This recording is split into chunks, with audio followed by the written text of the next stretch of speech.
where great cigars meet great conversations. This is Poppa P's Podcast. Well, hello, everybody, and welcome to Poppa P's Podcast. I'm Scott, otherwise known as Poppa P. Over on my far left is my partner in crime here, Dell Hickman. And back behind the scenes is Miss Emmy, our producer, and she keeps us on time, and she keeps us in line. And Dale, tell them about our very special guest that we got with us today. As you can see, we're going to be talking wine and pairing cigars with wine. And Dale is kind of a wine expert in his own right. But then there's this fella. That's right. We have the honor and pleasure of having Jeff Warzynski, Cool Springs Wine and Spirits wine manager, come strolling down the sidewalk, about 75 feet up the sidewalk, as you guys have heard me say over and over during these podcasts. But Jeff is in charge of and takes care of all things wine at Cool Springs Wine and Spirits. And we've known each other now for 8+ years. And if you don't mind, Jeff, would you mind reminding Scott and I and telling everybody how you got to be the wine manager of Cool Springs Wine and Spirits? Well, to be honest, it was the last thing I ever thought I'd do. I was going to school. My dad got me into wine and thought, I'm going to go work at Cool Springs Wine Spirits because I want to get a discount. We get that is a good perk. Yeah, we get good employee discounts. But that would have been 31 years ago. I started out at Cool Springs, worked there for 3 years, then left and went somewhere else for 19 years and came back. And this will be my 9th year in March. Well, we're glad to have you. And let's tell everybody what we're smoking today. I'm revisiting an old favorite that I hadn't smoked in a long time. I am smoking an Oliva Master Blend. And I'm glad I revisited it. So, Dale, what are you smoking today? Oh, today I picked Rodriguez Cigars Prima Clase, and it is their San Andreas darker cigar, and I particularly like Danny Fabio's Figurado, this little Perfecto that is a little guy, but it is just fantastic. It's a great cigar. Yeah. And Jeff, you lit up something too. Yeah, it's a Rodriguez Habano. You told me to go over there and pick one, and it's like, that looks pretty good. Yeah, I'm that's more medium style. Yeah, that's 1984 series. Yeah.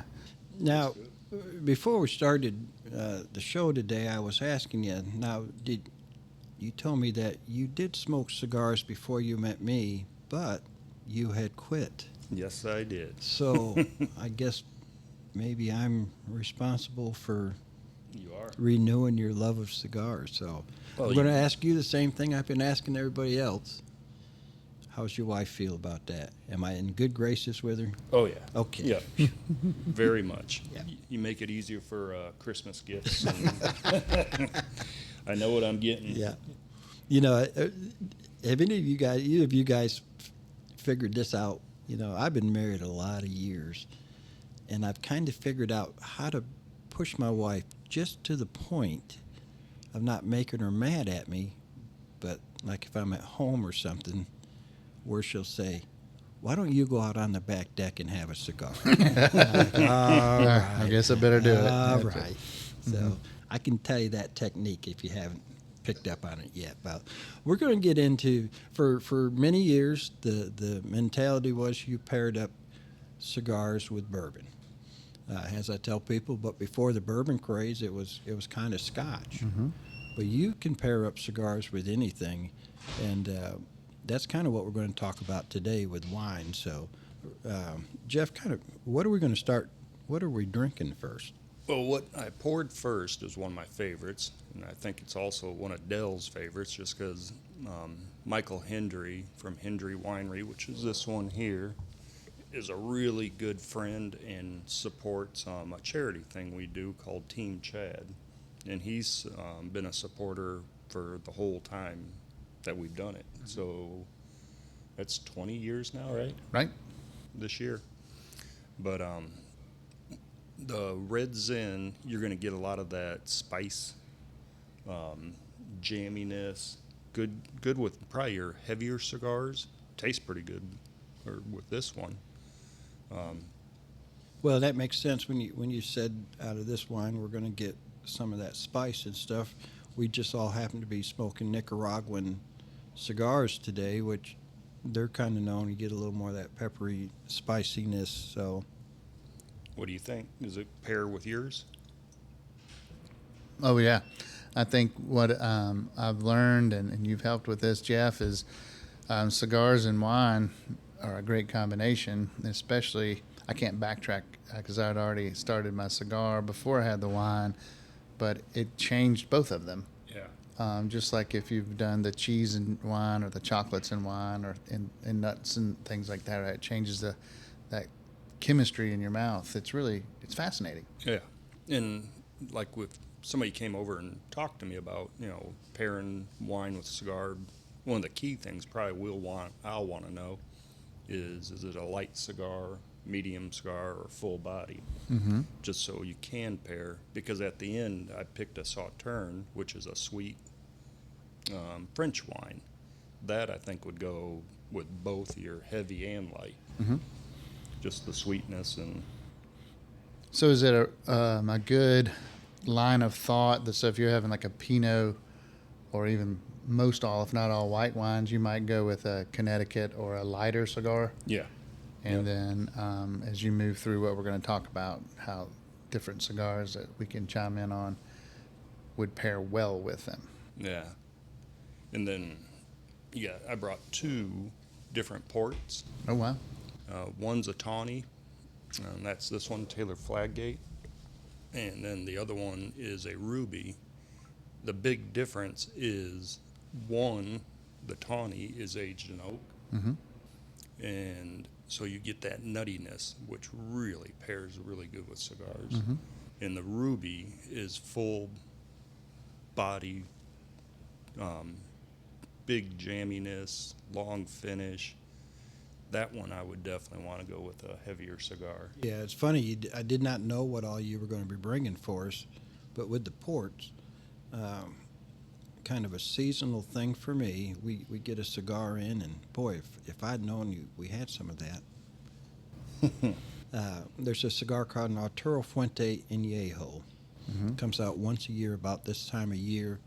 And years ago, I had some friends of mine that I'd met through the cigar business that turned me on to pairing an Arturo Fuente Añejo with a good port. Mm-hmm. It was like, I could not believe what it did. So I'm glad you brought some to talk about that. So Yeah. And I think it would complement a lot of different cigars too. yeah, for my benefit, because Dell's he's probably going to sit over there and chuckle because he knows this answer. Explain when we say a port, how's that different from your typical It's where wines? it comes from, typically, Portugal. Okay. Yeah, you can get ports from other areas, but you definitely want to get a Portuguese. They've been doing it forever. They've got it down. When it kind of stumbled into ports, because then they were shipping wine up to England to the monarchy. They were going bad, so they had to figure out something. And that boat ride on a ship to get it there, they fortified it. Isn't that right? Yep. Which that means they put a little bit of a neutral spirit in it. Yeah, which is usually brandy. Mm-hmm. And it's just a little bit. Yeah. And they found out that kept it from spoiling on the boat ride to get to the dukes and duchesses and king of England. And what's nice is you open this one, you have 6 weeks. Or I mean, this one, 6 weeks to drink it. Oh, goodness. And It's so why full. is that? It's fortified.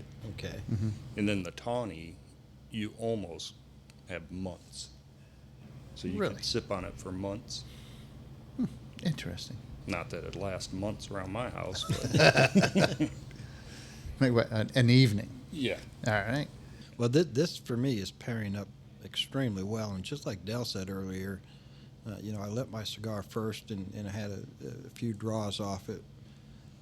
after a couple drinks of the wine, I'm tasting things in the cigar that I did not taste before. So It's a great experience. Yeah, and it's so funny because me and my wife, you're talking about when it gets cold. I've told you this a lot. We'll go sit out in the garage with our glass of wine. She doesn't smoke cigars, but she'll sit out there. I And, work on that. yeah, So you're relegated to the garage, though. yeah. I get it. I get it. So what's we have? It looks like a little something French over there. Yep. So that's the Côte d'Aron, which a lot of people, if you know me, is probably one of my favorite wines because it pairs with a lot of stuff. Definitely cigars because you are going to get that leathery tobacco, terroir, the stone.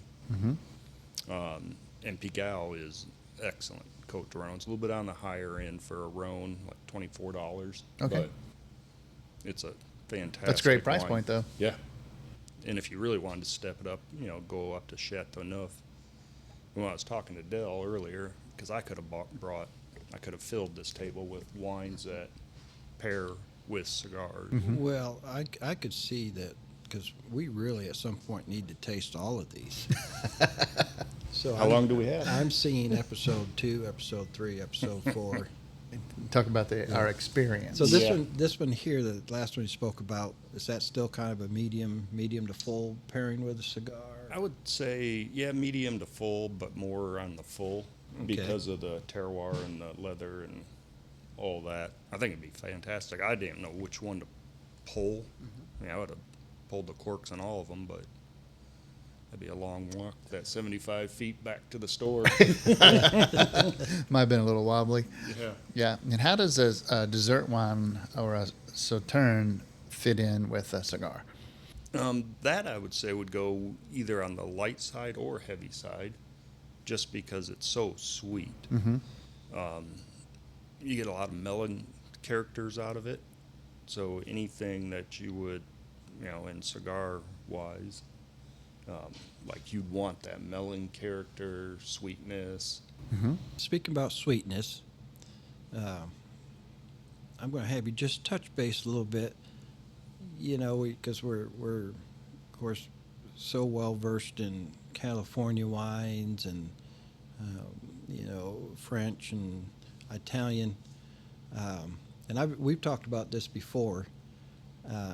I'm from the Finger Lakes region of rural upstate New York, and it's very well known for its wine, but it's a much sweeter type wine that is produced up there. But I know you have some Finger Lakes wines down here, and just say something good about it because it's my hometown. Oh, I love Finger Lakes. We have seen probably about this year 3 winemakers come through from the Finger Lakes, and you just forget how good they are, and they're not that expensive. And they do have some sweet wines, but they do also have some really dry Riesling that you would definitely pair with a lighter cigar. Yeah, it's like I say, and it kind of catches people off guard that travel through that area. All of a sudden, you're seeing these rolling hills between all the lakes, and it's vineyards as far as you can see. And as a kid growing up, like one of the real popular grapes up there that's used is they refer to them as Concord grapes. Like we'd just pull over the side of the road, and there would be stands there selling the grapes. So, but it is pretty neat. The first time that I walked into Cool Springs Wines and Spirits, the first one I saw, there was a wine there from Bully Hill. I'm like, oh, That's my neighbor. that's yeah, it's right there. So, what other areas, did wines really notably come from? Well, I would, do an Italian Amberoni would be really good. And those are, you get the raisiny characters, and I think that would probably go well with your heavier cigars.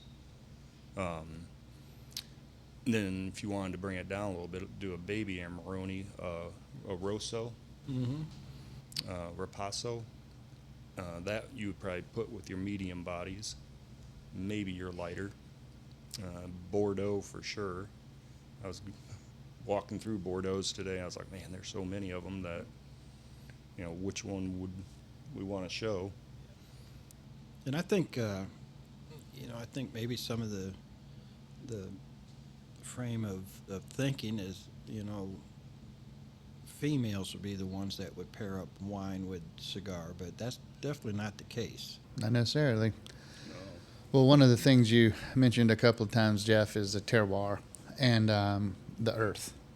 And I know that Scott's heard this example from me maybe once, and I think you have, but in my relatively new journey with cigars, I have discovered the correlation of a cigar and specifically the tobacco. There's only 2 ingredients in a cigar, which is water and tobacco, and wine is shockingly similar. Yeah. To the point that I've actually experienced this, and it's one of my favorite stories to date, is that if, let's say, the three of us were talking, and we're talking wine, and we're in this room or we're in a restaurant, and we're just having a great conversation about wine, and this year was good, and this year was bad. It was a little cold. It was a little hot. They had a great harvest. The yield was good. The yield was bad. The flavors this year from this particular vineyard are more forward in fruit, or it's a little more subdued and earthy. So we're having a conversation just like that. But right around the corner, but we can't see them, there's 3 people talking about cigars. And they're talking, it was a little bit, of course, in Nicaragua and the Dominican Republic and Honduras, they don't have to worry about frosting things. But the weather, it was a little bit hot. They got a little bit too much rain. Because of the weather, they were a week or 3 late putting the plants in the ground. There was a storm, but they're talking about the flavors in the earth, and there's a little bit more flowery. It's a little more leather. It's a little more smoky. It's a little more wood. And then I lean over and I said, hey, what cigars are you guys talking about? And they're like, we're not talking about cigars. We're talking about wine. And I was like, no, wait, you're talking about wine? And they said, no, we thought you were talking about wine. And but I've had that almost exact experience in here in the lounge, and it was a really fascinating 5-10 minutes of then the 2, 3, 4, 5, 6 people getting together and comparing notes, and then a conversation, then understanding we weren't even talking about the same thing, but the way that it comes from a plant and it really comes from the earth. The similarities are shocking. Yeah. And a lot of the flavors that you get out of a premium cigar and a premium wine are very similar, which is something that people are very actually surprised to hear. So on that same topic, because we talk about it in the cigar world a lot, how much time goes into every cigar that hits the market from the time the seeds are planted till the tobacco is harvested, and it goes through the whole aging and fermentation process, and then blended and rolled and then aged some more. Touch a little bit on that with wine, like from the time these grapes are harvested. Yeah, well, How long is it before we see wine from that particular crop or whatever before it hits a store? just depending on the style of wine. Most your whites come a little bit quicker, like within 18 months to 2 years. Your reds, they really do need to sit in some oak, and maybe if it's not even the oak influencing the wine, there's a lot of oak that's called neutral, so it's been used so much that it's just a vessel to hold the wine. Those about 3 to 4 years. But then the ones that you do want oak influence, which typically is your California wines and Washington wines, those you want about 18 months to 2 years in oak. So it's Again, the similarities. so similar to the cigar world. Mm-hmm. Yeah. So a lot of cigars are in that 3, 4, 5 year time frame from the time it's harvested. So Dell and I did a whole show just kind of on cigar prices, and I know with wine, there's wine from $6-7 a bottle up to thousands. What makes the price of a good bottle of wine, and do you necessarily you've taught me for my palate and like of wine. Like I can come to you and say, Jeff, pick me out, and you've done it a few times. You know, I just want a decent bottle of wine for $25, and you can take me to one, and it's extremely good. So, kind of talk like prices, like I say you have on the one we're drinking. The Hendry. Yeah, that's $25.99. And what separates them from others is it's all estate grown, which means they don't buy a grape from anybody. So that keeps the quality up and the price down. So there's another similarity to the cigar industry. They do sell some juiced, grapes to other wineries that are double that price. And it's the same stuff. And it's, not going to be their first picking, which is the best. Well, another significant factor is how old is the winery. That has to do with the grapevines. It actually, in today's world of real estate, someone like Mike and his family, Mike Hendry, they've had their properties since the early 1900s. Yeah, So- beginning of the 1900s. So when you think about that, he has 120-something acres that he's hasn't had to buy any land since the 50s or 60s when they did their last acquisition. I think that's close. Mike, if you hear this, you can let me know if that's close. So their land cost is in the thousands of dollars an acre average. Oh, yeah. And then some of the newer wineries, their land cost is $1 million an acre, or literally that. Yeah. So there's a big difference of that has to be recouped somewhere, and the only place for them to recoup it is in the cost of their wine. Yep. And I have a feeling the exact same thing has to happen in the tobacco world. Now, land in maybe tobacco growing areas and going for $1 million an acre, but I would be confident that it's more expensive in 2025 than it was in 1995. Well, I'm much sure less in 1975. Just in like hearing you talk about this, like the cigar industry, like you can have even in California, you can have regions where not too far apart, the soil is very different. So it grows different crops. Well, within the same vineyard, Hendry and a lot of the other wineries are starting to do it too.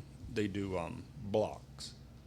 There'll be like block 928s, where they have these little blocks. They figured out what grape will grow in that block the best.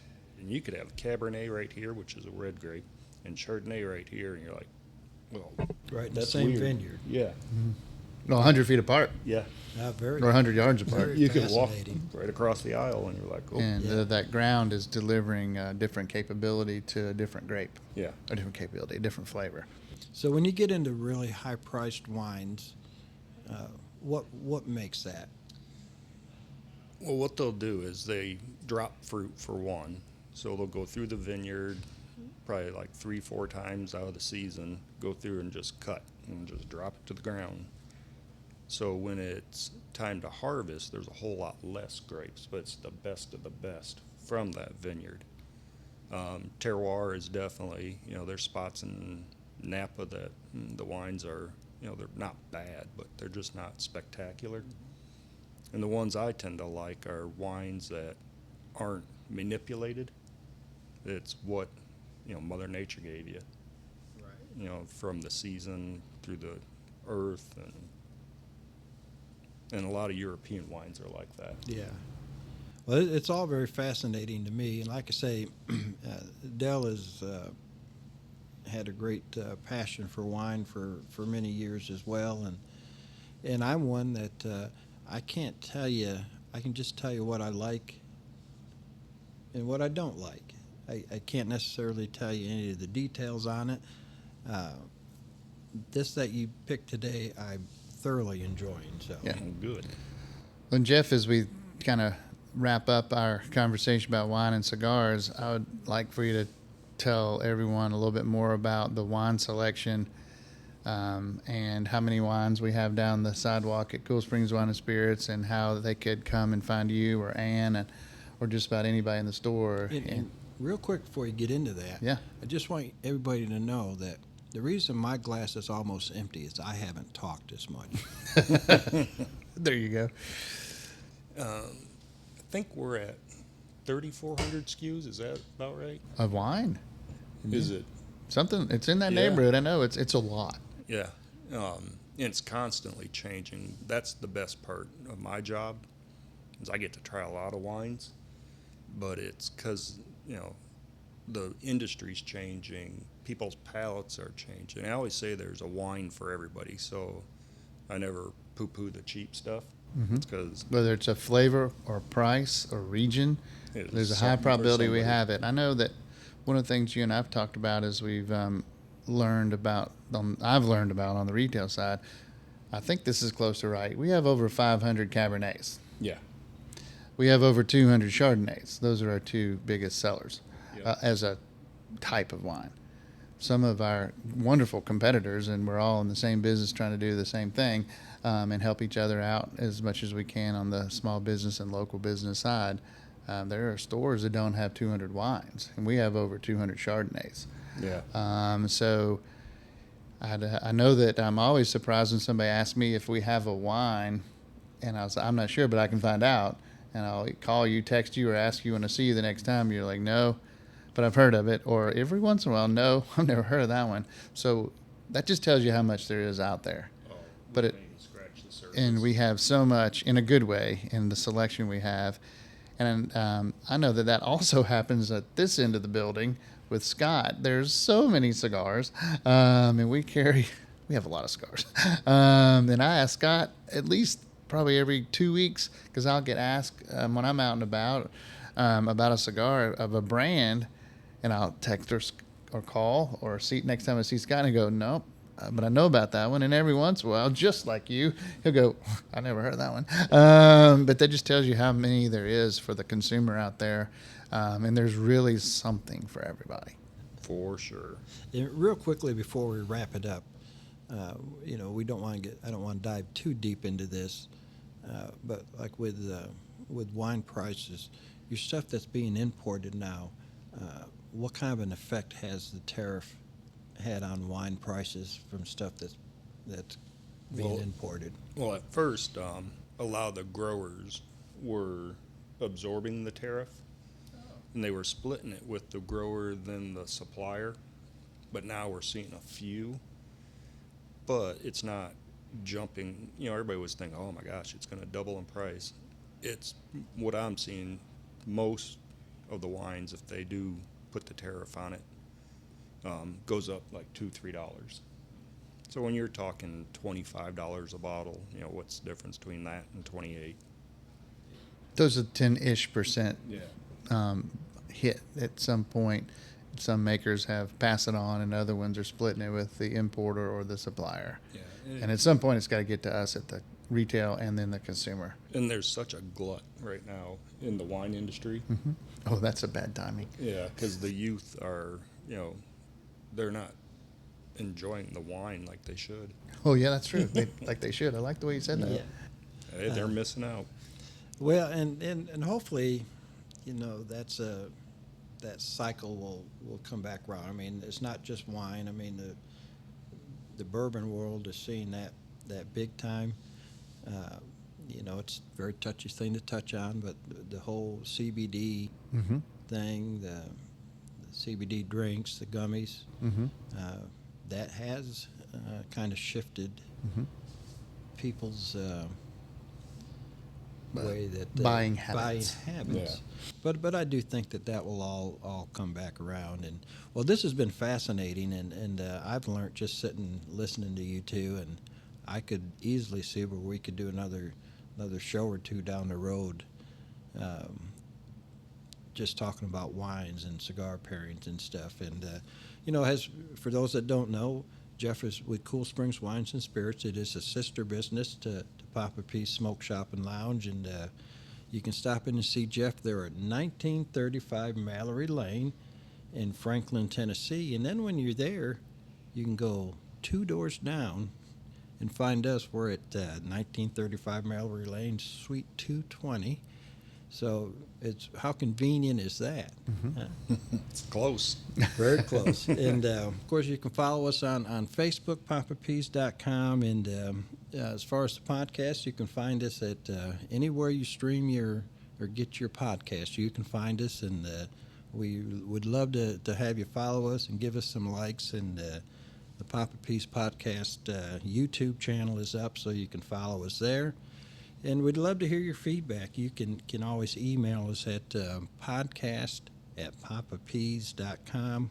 And, of course, visit our website, www.poppapeas.com. So, Jeff, this has been a blast, and hope we can do it again and stop in and see us. And got anything you want to add before we? No, just thanks for having me. This was great and makes me think more about it, too. Yeah. Oh, excellent.